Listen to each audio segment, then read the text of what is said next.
Okay, good evening. Kahit po late na better late than never. Lady in red po ako ngayon. Kasi, birthday po ng ating Apo BBM. Kaya ako ay naka-lady in red. Diba? Kasi kulay Marcos to Suot ko to nung nagkakampanya-kampanya ako. Maigsi lang po ito. Gusto ko lang pong batiin ang ating mahal na Pangulong PBBM ng happy birthday po. At hangad ko po ang inyong magandang kalusugan. Sa tingin ko po parang hindi na kayo nagpapahinga. Nagpapahinga pa rin ba kayo? Kasi tingnan yung mukha ninyo. Yung eye bag ninyo ang laki-laki. Sabi nung mga bashers nyo yung number one basher pala, na nandiyan sa California, USA. Wala daw kayong ginagawa. Puro daw kayo tulog. Sira ulo yun, ano? Naiinggit kasi kayo hindi nyo binigyan ng pwesto. Ang iyong number one supporter dati. Pero alam nyo po, kahit sinasabi nila na, sabihin pa nila na panay ang biyahe ninyo, panay ang lakwatsa ba yun? Official visit, official trip, state visit, parang mga timang. Yan nga, kitang-kita na nga po na parang wala kayong pahinga. Tingnan nyo, kayong mga bashers kayo. Tingnan nyo nga yung mukha niyan ni mahal na Pangulo. Parang ang wala ng tulog Buti, nakakalakad pa yan. Siguro ko naman umiinom siya ng mga vitamins na pampalakas ng katawan. Dapat lang. Kasi tingnan nyo naman, sus ko, parito pa roon. Talagang yung trabaho po niya, halos wala ng pahinga. Tapos sasabihin ng mga gunggong na mga haters dyan panay daw ang lakwatsa. Tapos nagpupulburon. Para hindi man ako makapaniwala niya. Baka noong panahon, nung bata pa siya, siyempre, parte ng yun pagiging wild ng isang bata. Ang importante, ngayon hindi na niya ginagawa. At saka yung nakabalik na yata si Pangulo, no? From Singapore. Mukhang ngayon lang siya nakabalik. Baka kaninang umaga, hindi ko na subaybayan baka nandun siya sa Singapore yung nanood ng Formula 1. Kayo naman mga haters kayo, hayaan nyo na yun. Birthday naman niya Yun na lang ang pa-birthday natin sa kanya kung mahilig ba siya manood ng car racing Pagbigyan nyo na, birthday naman. At saka hindi naman araw-araw nangyayari yan. At saka invited naman po siya. At saka alam nyo, ang tao kung puro trabaho, ma-stress yan. Stressful kaya ang trabaho ng Pangulo. Kaya dapat nga po talaga, may day off siya. May bakasyon siya.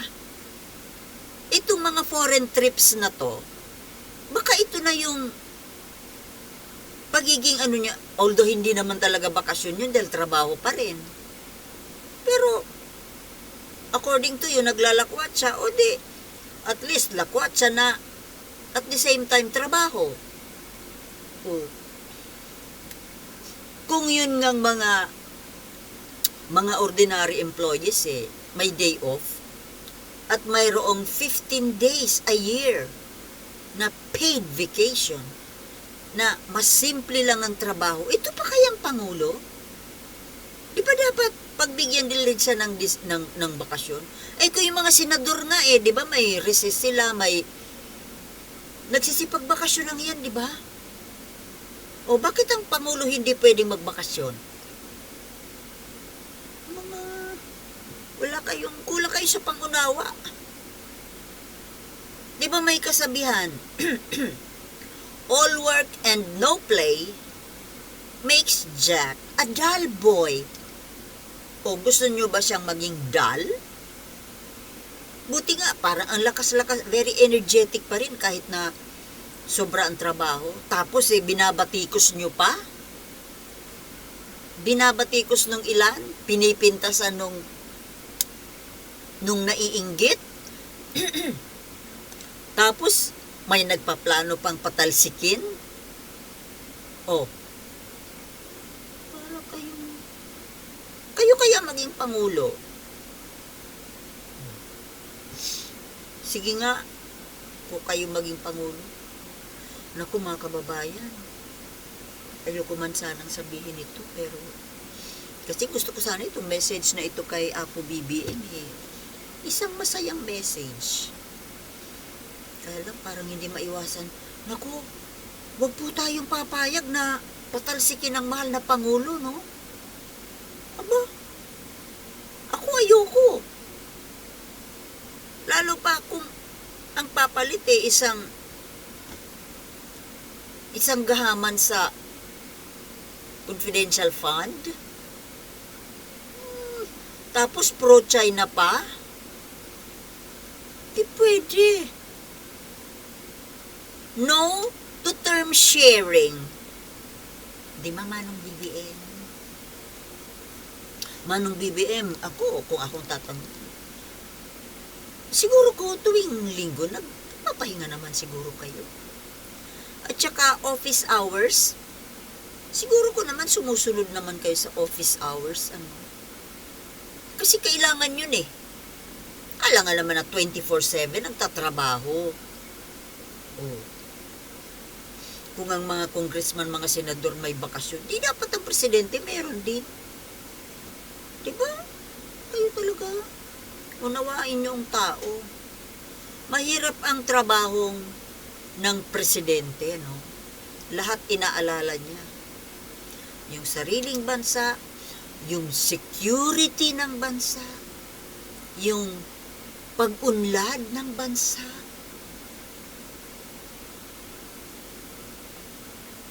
Yung ilang bang populasyon natin, 113 million na yata, napakakainin. Kaya kayo, kailangan yung Pangulo may happiness yan. Paminsan-minsan. Kaya, pagbigyan nyo na, kayo naman, puro kayo batikos, naiinggit lang siguro kayo dahil wala kayo sa Malacanang. Mahirap po ang trabaho ng Pangulo. Kaya, kung siya man po ay nagpupunta sa ibang bansa na sabihin natin na state visit, tapos sabayan ng bakasyon, ano ngayon? May karapatan siyang magpahinga, magbakasyon. Hindi naman siya makina.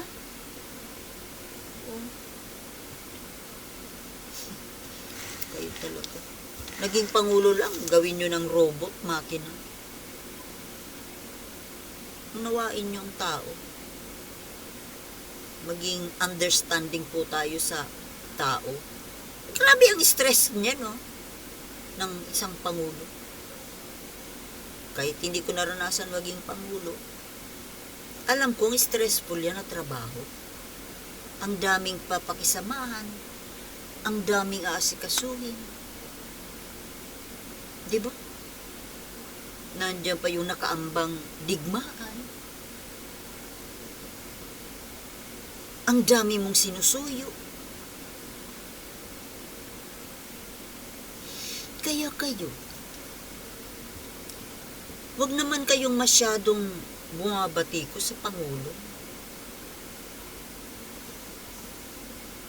Tao rin naman yan. Nagkakamali din. Kailangan din ng pahinga. Kailangan din ng kaligayahan. O, kailangan yan ng isang taong stressful ang trabaho. Naintindihan niyo ibig ko sabihin? Sana, Manong BBM, marinig niyo man lang ang aking pagbati.